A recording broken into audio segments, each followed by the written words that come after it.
Mesdames, Messieurs, bonjour, je suis le capitaine de frégate Gwener, donc encore une fois je vous prie d'excuser mon commandant qui a été retenu, donc je vais essayer aussi bien que possible de le suppléer. Donc je suis le commandant second du bateau, donc en gros je suis son adjoint direct, et bien, quand il n'est pas là, je suis là, c'est pour ça que je suis devant vous aujourd'hui. Voilà, donc rapidement, le Monge, première chose, avant de parler de son historique, il est blanc, et un bâtiment blanc, c'est pas un bâtiment gris, parce que vous êtes surtout habitué au bâtiment gris. Un bâtiment blanc, c'est un bâtiment scientifique. Donc quoi de mieux qu'un bâtiment scientifique pour accueillir un café scientifique. Voilà, alors le Monge, en fait, c'est pas le premier bâtiment qui a fait la mission dont je vais vous parler tout de suite. Ça a commencé tout d'abord en 68 par la création du groupe naval d'essai de mesure, qui était commandé par un amiral, et qui avait pour but de mener à bien tous les essais à la partie impact sur l'eau, des tirs de missiles balistiques. Voilà. Donc il était composé d'abord d'un bâtiment que vous voyez ici, qui est le point carré, et puis d'un certain nombre de bâtiments qui étaient autour, des escorteurs rapides, des vedettes, un dragueur. Voilà. Donc c'est la raison pour laquelle on avait un amiral auparavant, parce qu'il y avait un certain nombre de bateaux et de moyens qui permettaient d'accomplir cette mission tous ensemble. Voilà. Bon, donc c'était l'histoire. Bon, bien évidemment, il a fallu moderniser tout cela. Et on a construit un bateau qui était spécialement dédié pour cette mission, qui s'appelle le Monge, et qui a été construit en 90, voilà, au chantier de l'Atlantique de Saint-Nazaire, et qui a admis au service actif en 1992. Voilà, donc vous les voyez tous les deux naviguer de concert, puisque bien évidemment, ça ne s'est pas fait tout de suite, il a fallu quand même qu'il y ait une petite relève. Alors, quelques chiffres rapides.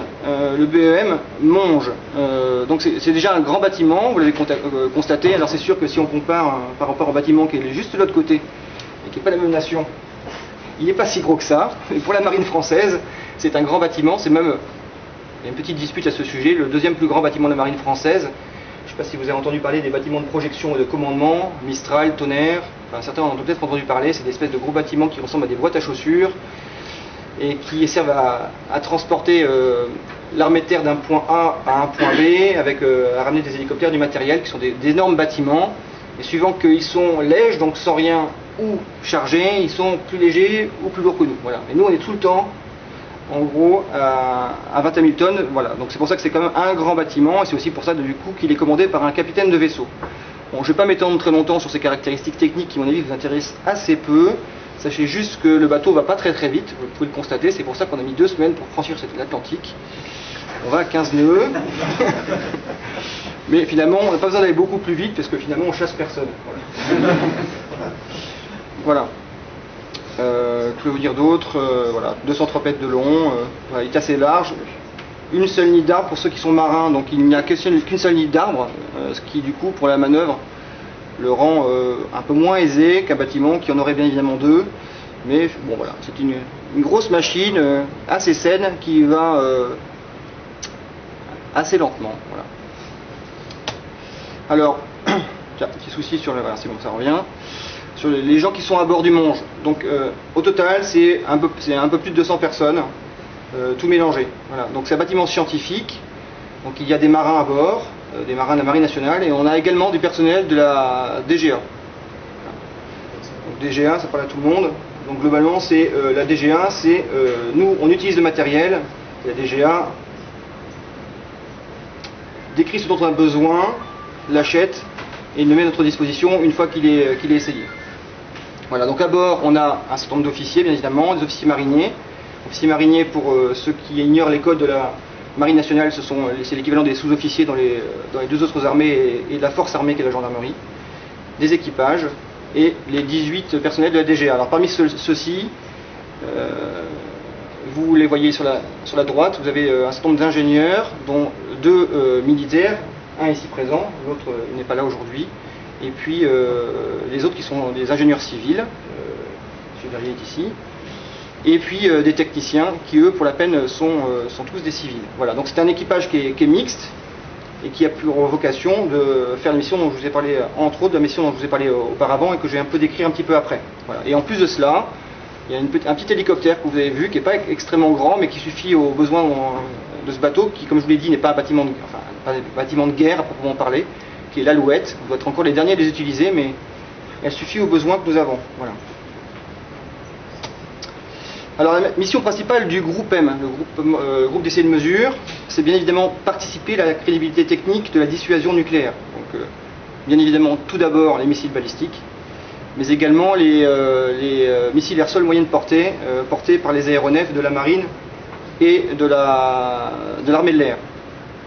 Voilà, donc nous pourquoi on est là? Parce que alors, on tire d'un certain endroit, mais c'est loin. L'endroit où arrive le missile, c'est loin, et il faut quelqu'un pour voir ce qui se passe à l'arrivée, c'est ce que nous faisons. Voilà.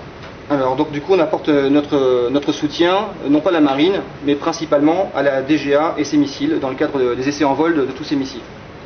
Voilà, donc ça c'est la première mission. Et puis, bien évidemment, on a des moyens assez extraordinaires, c'est assez frappant quand on regarde le bateau, on voit d'énormes radars. D'aucuns pensent que c'est parce que les gens qui ne connaissent pas que on est opéré par CNN, non, pas vraiment.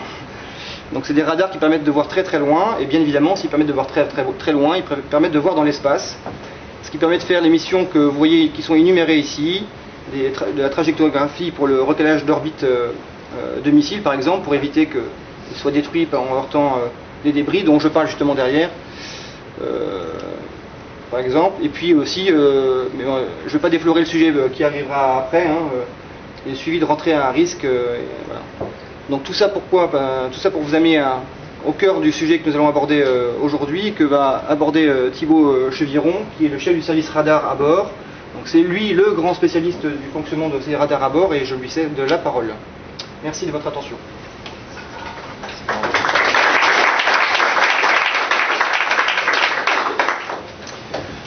Bonsoir, bienvenue.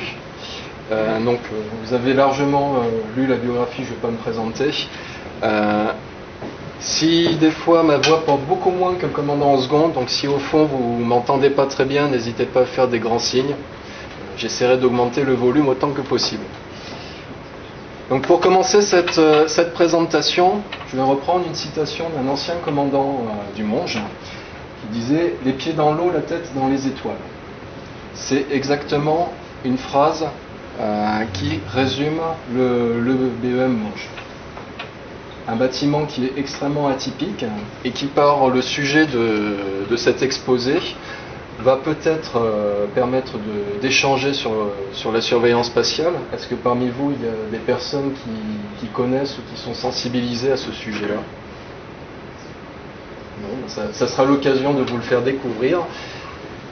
Pour une première partie, et pour une deuxième partie, d'essayer d'expliquer où se positionne le BEM Monge dans cette mission particulière, et de vous illustrer un petit peu ce caractère spécifique de capteur radar assez volumineux embarqué dans un grand bateau qui apporte ses propres contraintes. Donc j'ai articulé la présentation en trois axes principaux. En commençant par la fin, on finira par le Monge et ses capteurs. Ensuite, on modélisera rapidement la problématique sous un aspect un petit peu scientifique, sans être trop dirigé équation. Ça, c'est pas, il est trop tard. En fin de journée, c'est pas bon les équations. Donc.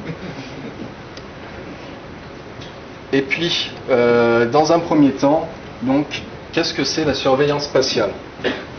Alors, pour vous expliquer, pour vous mettre dans le bain, le plus simple, c'est de vous présenter une petite animation qui correspond à un test anti-satellite que les Chinois ont réalisé en 2007. Donc, pour démontrer leur capacité, les Chinois ont procédé à un tir de missile.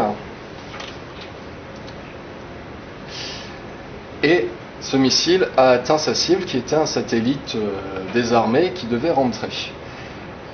L'interception a généré quelques milliers de débris qui se sont ensuite répartis sous l'impact sur les différentes orbites, donc des orbites plutôt basses. Et là, on illustre, donc ces débris tournent sur l'orbite, c'est le nuage rouge, qui vont mettre quelques années à redescendre dans l'atmosphère, et on voit que l'ISS passe dedans. Donc une problématique assez importante. Et donc les points verts qui se sont rajoutés, ce sont l'ensemble des satellites d'intérêt que les différentes nations ont lancés. On voit que c'est assez chargé également. Et on y viendra un peu plus tard tout au long.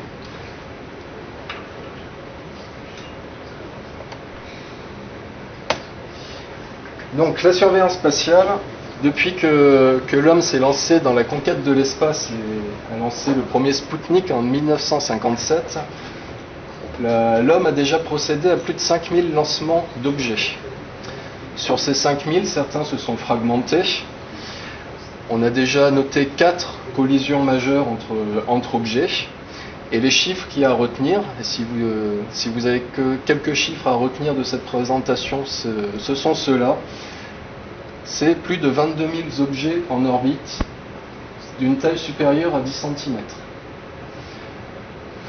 Ces objets sont catalogués et suivis pour la plupart, mais à savoir que en dessous de 10 cm, il y a encore des débris. 1 cm, quelques millimètres, et là on change d'échelle, on raisonne en millions. La plupart de ces objets ne sont pas des objets des satellites ou des corps de fusée ou autres, ce sont des débris, des fragments, soit liés lors d'une manœuvre de mise à poste d'un satellite, soit proprement des collisions. Le problème principal, c'est que ces objets qui sont en croissance exponentielle se concentrent évidemment sur les orbites où sont placés nos satellites d'observation. Donc le risque augmente de plus en plus. On rappelle la petite photo de la Terre entourée de sa poubelle de débris en orbite. Donc la surveillance spatiale, ça répond à 2 risques. 2 risques. Le premier, le risque de collision, donc qui permet de protéger les moyens en orbite, donc satellites, ISS par exemple. Et le deuxième, c'est le risque de retombée d'objets lourds et d'avertir suffisamment tôt les populations. Alors ça, c'est un risque important, c'est presque le risque que l'on doit éviter à tout prix. En revanche, c'est extrêmement difficile, car qui dit objet rentrant dit modélisation de la phase de rentrée et modélisation de toute l'aérodynamique. Pour des géométries qui vont de la plaque au tube creux, au tube plein, aux sphères, enfin tout ce qu'on peut imaginer.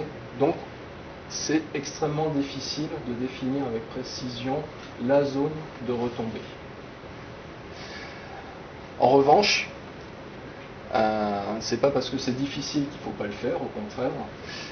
Donc différents pays, dont la France, qui fait partie des nations responsables au sens du domaine spatial en tant que nation cadre de lancement d'objets civils et militaires, a pour responsabilité vis-à-vis de son territoire national de la sauvegarde des biens et des personnes, mais également de dire si un objet de sa responsabilité menace un autre objet d'une autre nation. Donc pour cela, la France a investi dans la surveillance spatiale et dispose de trois maillons. Le premier maillon, c'est la chaîne de détection qui était jusqu'à quelques années alimentée par les catalogues américains du réseau de surveillance américaine. Mais maintenant, on dispose d'un radar qui couvre notre territoire et qui permet, c'est un radar de veille. Donc, grosso modo, il dit qu'il y a quelque chose qui passe dans le point. Ça permet de recaler, d'initialiser certaines orbites qui sont entretenues par le CNES, qui est responsable de la prévision. Donc, il entretient les 16 000 objets catalogués et il calcule les risques de collision. Et de temps en temps, il faut affiner, parce qu'un radar de veille, il y a quelque chose dans une bulle de 5 km. 5 km, ça fait quand même une grosse enveloppe. Donc on a besoin de mesures plus précises. Et c'est à ce moment-là que certains moyens en Europe sont alertés. Spécifiquement, on va retrouver des radars de l'armée de l'air dédiés trajectographie, mais pour des objets un petit peu plus gros, puisque ce sont des antennes qui font grosso modo 4 mètres de diamètre, donc beaucoup plus petites que d'autres. un radar qui se situe en Allemagne, le TIRA du Afghan, qui a un diamètre de 34 mètres, beaucoup plus gros que le nôtre. Et enfin, le moyen Manche, avec 3 radars à son bord, qui en termes de capacité équivaut quasiment le radar allemand. Donc, le risque de collision, c'est celui qu'on va essentiellement développer dans cet exposé. C'est on a un objet, par exemple l'ISS, ça peut être un satellite d'intérêt ou autre. Donc l'ISS va avoir son orbite et va avoir une certaine précision de tenue d'orbite en termes de position. Il va être sur son orbite à plus ou moins 10 mètres. On va donner un ordre de grandeur. Et on va dire qu'il est sous risque de collision d'un débris qui a une précision beaucoup plus importante, beaucoup plus petit, on ne sait pas trop où il est. Donc différentes mesures vont permettre de recaler son orbite. Ça, c'est la deuxième partie de l'exposé.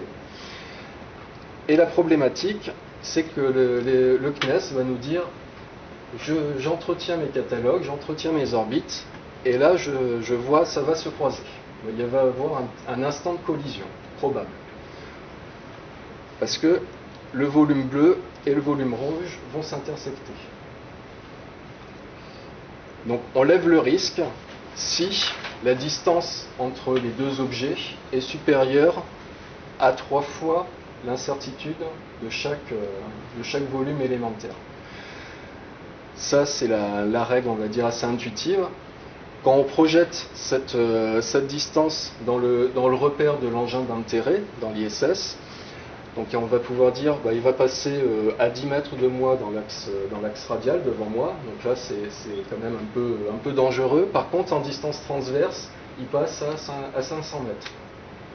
Donc il suffit de valider ce critère sur un des axes porté par le référentiel de l'objet pour lever l'alerte collision.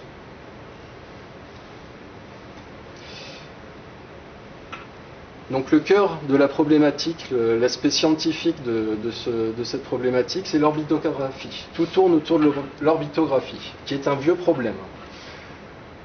Savoir où se trouve un objet dans l'espace, première problématique, et savoir où il sera à un instant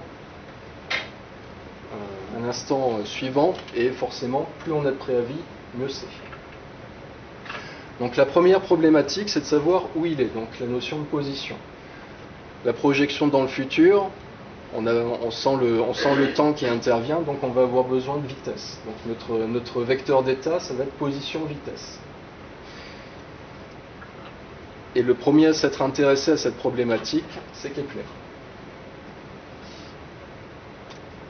Ensuite, cet état, on va l'injecter dans un modèle dynamique pour essayer de projeter l'état futur. Et là, le deuxième à s'être intéressé à cette problématique, c'est Newton. Et enfin, il faut initialiser le système, donc il faut injecter des mesures, et ces mesures, malheureusement, sont bruitées, rien n'est parfait. Et le tout premier qui s'est intéressé à cette problématique, c'est Tycho Brahe, en 1550, grosso modo, donc il y a très très longtemps. Donc la principale force qui va nous intéresser, évidemment, c'est la force gravitationnelle. Donc il y a deux planches qui portent les seules équations de la présentation. Et on va passer assez rapidement dessus. Donc la force gravitationnelle, c'est l'attraction entre deux corps de masse non nulle. Cavendish nous apporte deux expériences. La première à l'aide d'un pendule où donc symétrique, il avait mis deux masses relativement importantes, un bras avec deux maslottes au bout. Il a, à l'équilibre, ça a créé un certain couple, ce qui permet de dimensionner la constante gravitationnelle. Ensuite, les expériences de chute libre ont dimensionné grosso modo que l'accélération de gravitation gravitationnelle c'était 10 mètres secondes à la surface de la Terre, à la louche. Ça permet de dimensionner grosso modo la masse de la Terre. Voilà. Après, il y a eu des mesures un peu plus fines. Mais ce qu'il faut retenir, c'est voilà, un objet de masse m homogène va créer un champ de pesanteur qui va interagir avec tout autre objet de masse non nulle. Et cette modélisation, elle est en 1 sur R2. Et c'est tout. Donc une dépendance uniquement radiale. Donc, on va passer de la sphère idéale au géoïde. D'abord, vu que ce champ n'a une dépendance que radiale, on démontre très rapidement que son rotationnel est nul, sa divergence est nulle. Donc c'est un champ scalaire de Laplacien nul, donc on peut le développer sur la base des harmoniques sphériques. Voilà. Qui est à l'aise avec cette équation? Félicitations. Ce qui est important, c'est cette photo. Grosso modo, on est parti de la sphère idéale, mais la Terre n'est pas une sphère idéale, déjà elle tourne sur elle-même. Donc la sphère idéale, elle va commencer à s'aplatir au pôle. Donc on va transformer la sphère en ellipsoïde, avec un degré d'aplatissement de l'ordre de 20 km au pôle. Ça, c'est la modélisation du deuxième ordre de cette grosse équation. Ensuite, c'est un agglomérat, c'est plus une patatoïde qu'une ellipsoïde, avec des zones plus ou moins denses. Ça va créer des harmoniques d'ordre supérieur qui correspondent à des longueurs d'onde relativement courtes. Donc plus on va s'éloigner de la Terre, plus on va considérer que la Terre est un objet sphérique. Et l'hypothèse sera bonne. Et là, Kepler retrouve ses petits. Par contre, à l'ordre de grandeur des satellites, des orbites des satellites, on est obligé de considérer, grosso modo, jusqu'à l'ordre 18, pour être relativement précis. Donc c'est sûr que la modélisation du deuxième ordre et de l'ellipsoïde est assez simple à manipuler. Par contre, aller jusqu'à l'ordre 18, heureusement que l'informatique est née. Ce qu'il faut retenir, c'est donc l'importance de ces harmoniques supérieures et l'orbite d'un objet d'intérêt, ISS ou satellite, ne va pas suivre une jolie trajectoire elliptique, comme le voudrait Kepler à longue distance. Elle va suivre une équipotentielle de gravité. Et ce que va mesurer les différents capteurs, c'est justement les fluctuations autour de cette ellipse parfaite.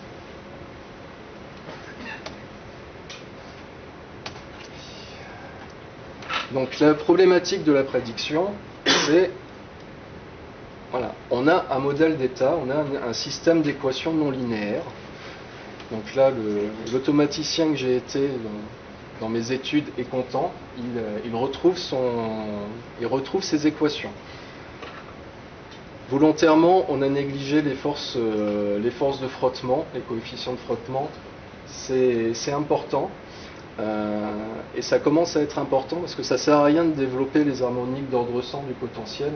Arrivé à l'ordre 18, c'est les coefficients de frottement, justement, en atmosphère raréfiée qui prennent le dessus. Mais là, ça commençait déjà à faire beaucoup d'équations. Ce qui est important de retenir, c'est ce schéma. On a à un certain moment, à l'état initial, on a une position, une vitesse, et une incertitude en position et en vitesse. Grâce à cette équation, on va pouvoir la propager. Et grosso modo, ce qui nous intéresse, c'est pas exactement où est le satellite, mais c'est comment évolue l'incertitude autour de cette trajectoire. Et arrive un moment où, forcément, quand on n'est pas bon en vitesse, ça va vite diverger. Et en termes d'intérêt opérationnel, il n'y en aura plus. Parce qu'on dira, dans 7 jours, l'incertitude, elle est de 10 km, donc tout le monde passe dedans. Et on aurait des alertes tout le temps. Donc il existe une limite temporelle, et le but du jeu, c'est de resserrer au maximum la pastille initiale pour se projeter le plus loin possible. Donc on arrive à un problème d'estimation, où le système non linéaire précédent n'est pas accommodé mais devient observable, et on tombe sur une problématique d'observation. Donc là, les techniques modernes fonctionnent. Dans les échanges qu'on a avec le CNES, on s'est simplement focalisé sur le traditionnel moindre carré qui fonctionne très très bien. Mais on peut s'amuser avec du filtrage particulaire, ça donne aussi des résultats. Donc, avec ces mesures, l'objectif c'est de minimiser le biais initial entre l'état réel et l'état mesuré, en position, en vitesse, et surtout de resserrer l'incertitude de la mesure au maximum. Et là, la manufacture du capteur est essentielle, et sa modélisation. Autre problématique, une orbite tracée sur la planisphère, ça couvre tout le globe, et le champ mesuré par les radars, levé de site en termes d'horizon radioélectrique, on ne couvre pas toute la trajectoire du satellite. Forcément, quand nous on regarde en Atlantique Nord et qui se passe au-dessus du Pacifique, on va avoir un peu du mal. Donc en fait, on ne couvre pas, on n'est pas capable de mesurer toute l'orbite. On va mesurer qu'une certaine portion de cette orbite.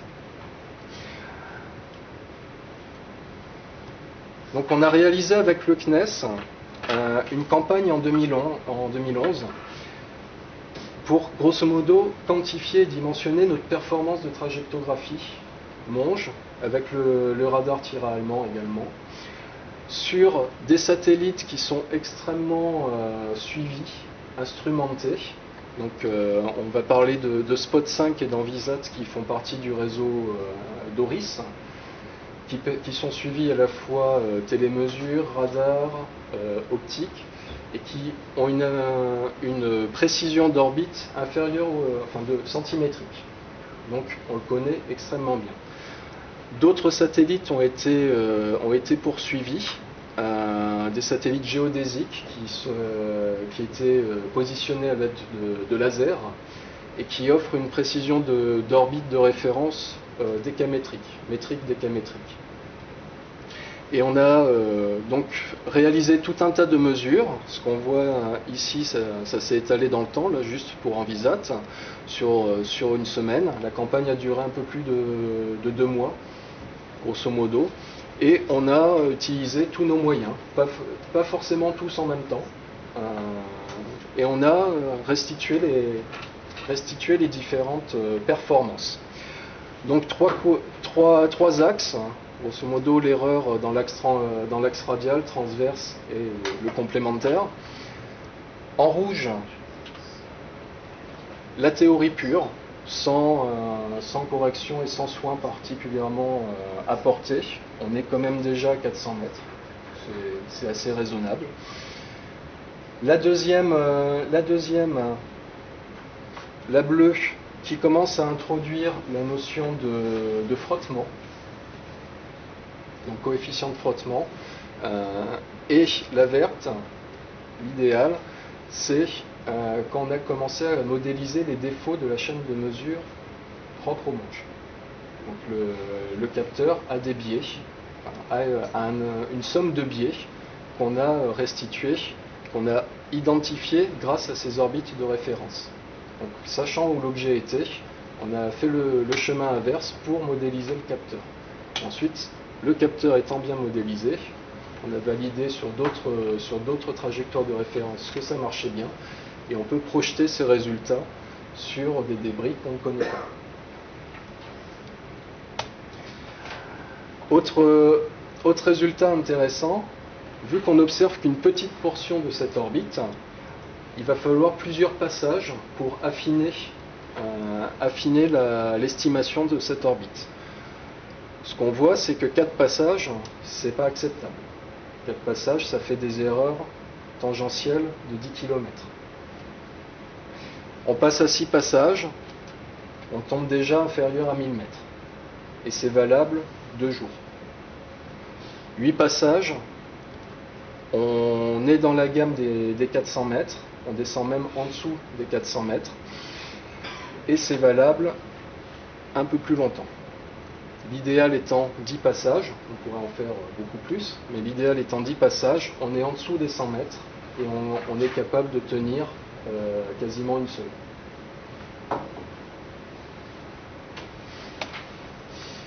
Donc pour réaliser ça, cette prestation, le Monge est équipé de 3 moyens radars de trajectographie. 2 radars Armor qui sont en bande C, donc longueur d'onde de 5 cm. Et la taille de l'antenne, c'est 10 mètres de diamètre. 47 tonnes en déplacement. Et ça rallie à une vitesse de 30 degrés seconde. C'est assez dynamique. Par contre, ce qu'on voit, c'est que l'ouverture de faisceau, une antenne de 10 mètres de diamètre en bande C, c'est 0,38 degrés d'ouverture de lobe. Nous n'avons aucune capacité de veille. Il faut nous dire où regarder, sinon on est totalement aveugle. Le radar Normandie, dernier né, c'est un radar en bande L, donc on change de longueur d'onde, on est plutôt dans l'ordre des 20 cm.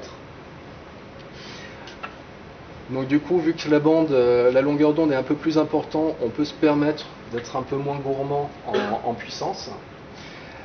Et on va également compenser par un diamètre de 14,50 m. Bon, du coup, elle grossit, elle monte à 63 tonnes, mais elle conserve ses caractéristiques dynamiques. À noter un saut technologique dans l'antenne. On était en aluminium pur pour l'Armor, 3 tonnes. Une bonne prise au vent. Déjà qu'on n'allait pas vite. Le Normandie, on est passé sur du carbone. Et elle ne fait plus que 2,5 tonnes, même si elle est beaucoup plus grande.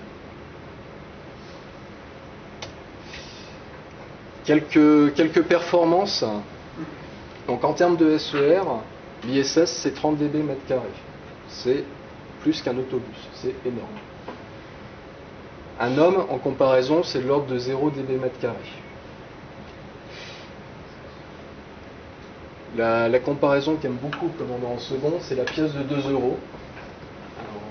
En dollars, je ne sais pas quel est l'équivalent, mais la pièce de 2 euros, nous on la voit à 800 km, sans problème. Les débris qui nous intéressent, donc, ce sont les débris catalogués. Ils commencent à partir de moins 23 dB mètre carré. Moins 23, c'est la géométrie du débris la plus défavorable en termes de SER. Donc que ça soit une plaque, un petit cylindre ou autre, on est au-dessus des moins 23 dB mètre carré pour un objet de l'ordre de 10 cm.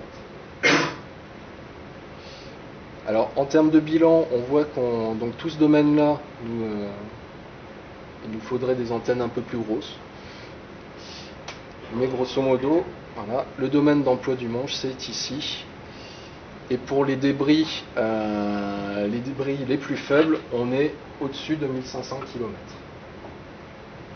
Pour les débris plus importants, de la gamme donc 10 dB mètre carré, la gamme d'un Spot 5, un satellite d'observation, là on monte à 7000 km et ce qui nous freine, c'est l'horizon radioélectrique.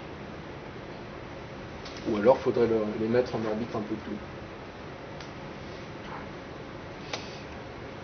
Donc, d'un point de vue bilan proprement radar, on n'a pas trop d'efforts à faire.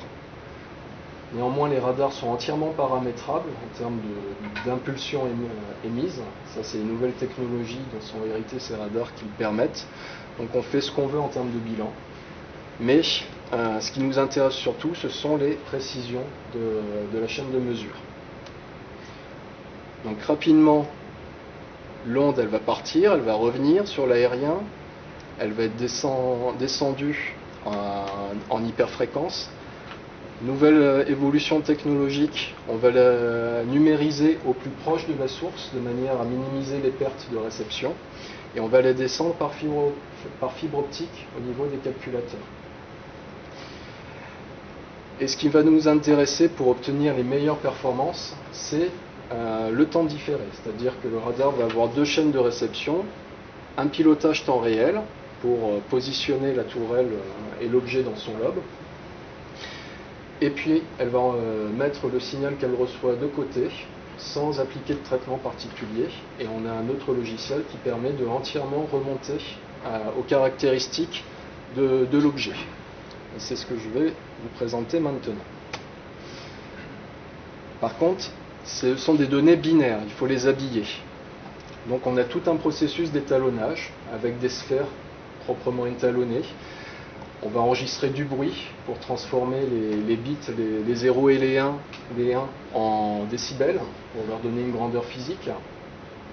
Ensuite, cette sphère qu'on va envoyer donc qui va être portée par un petit ballon, va permettre de recaler tous les radars en distance en télémétrie sur l'axe radial, ce qui permettra ensuite de bien positionner en termes de SER le bilan radar, puisque c'est une sphère, c'est un objet simple, canonique, on connaît précisément son diamètre. SER, c'est surface équivalente radar, pour ceux qui l'ignoreraient.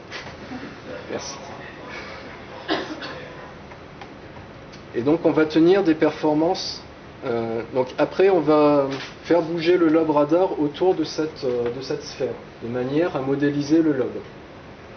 La théorie dit que c'est un lobe gaussien.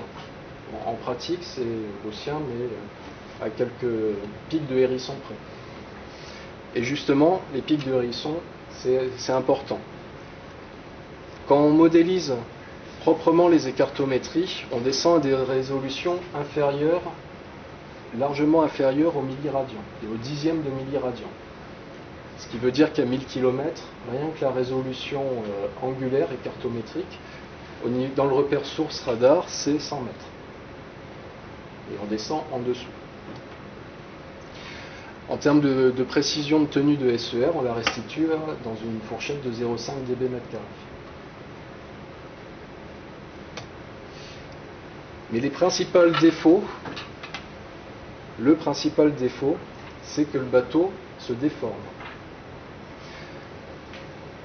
Déjà, il est mécanique, donc la partie engrenage et biais de codeur sont à prendre en compte. On ne descend pas en dessous de 15 microradians, donc à 1000 km ça fait 15 mètres.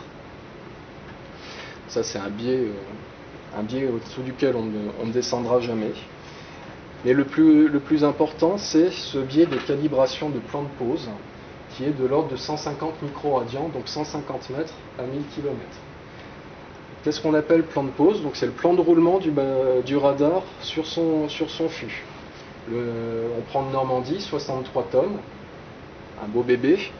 Il est sur un fût qui couvre tous les ponts du bateau, et l'épaisseur de tôle c'est 6 cm. Et pourtant ça ne suffit pas, ça se déforme. Les 3 fûts de chaque radar sont tenus par une poutre rigide, mais non, ça se déforme quand même. Donc pour modéliser proprement cette déformation, on va équiper les radars d'une lunette optique qui sera marbrée par rapport à une centrale inertielle haute performance. Et on va viser les étoiles. Et on va faire tourner le bateau autour de cette étoile. Enfin, on va faire tourner le...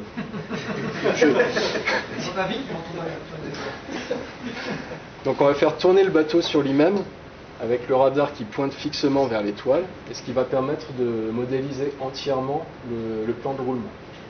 Ça c'est la première étape. C'est ce qu'on appelle la visée stellaire.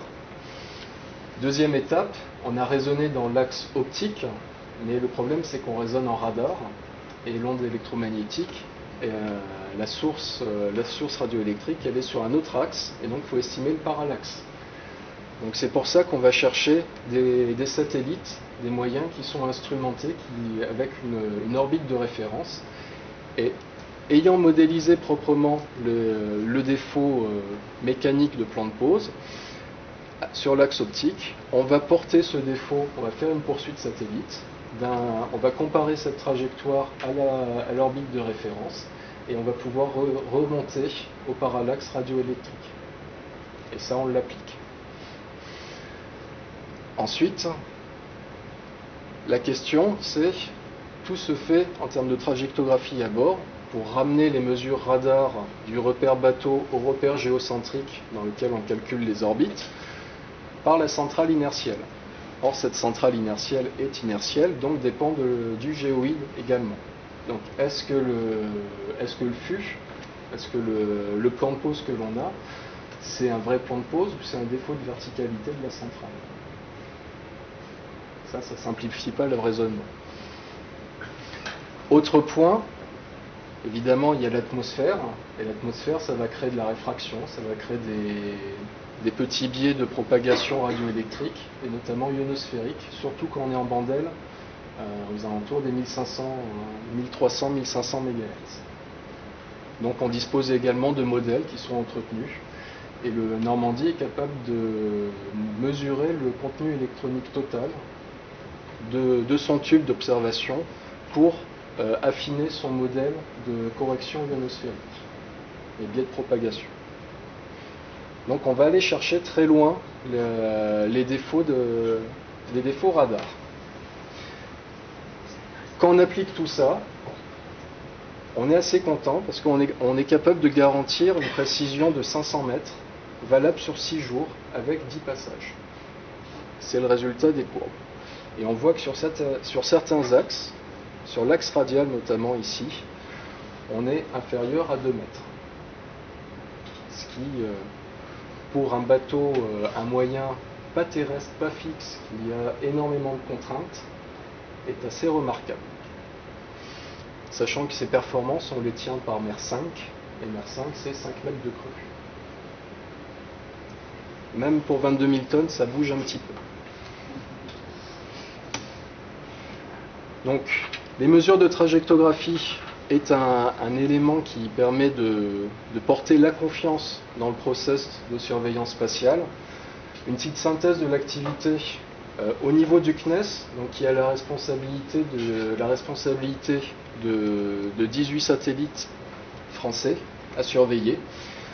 En 2012, ils ont recensé 114 risques. Sur ces 114, on a été appelé 9 fois. Et sur ces 9, sur la somme des 9 et des 114 risques, ils ont effectivement réalisé une manœuvre du satellite 13 fois. Faire manœuvrer un satellite, c'est engager son potentiel de vie, puisqu'il embarque une quantité d'ergol limitée.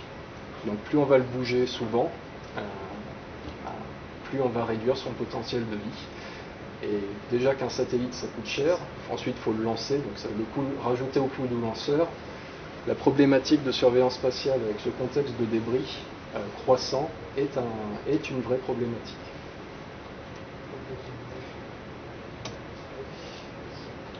Donc, toutefois, le risque demeure. Pour preuve, 2009, un satellite américain et un satellite russe qui se collisionnent. Et je vous propose, pour clore cet exposé, de regarder ce que ça donne.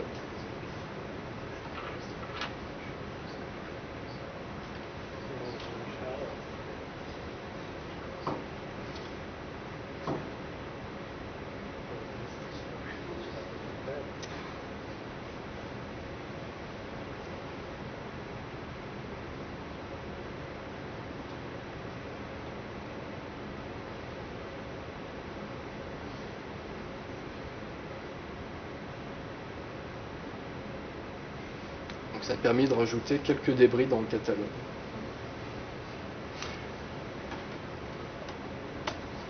Est-ce que vous avez des questions? Merci pour votre attention.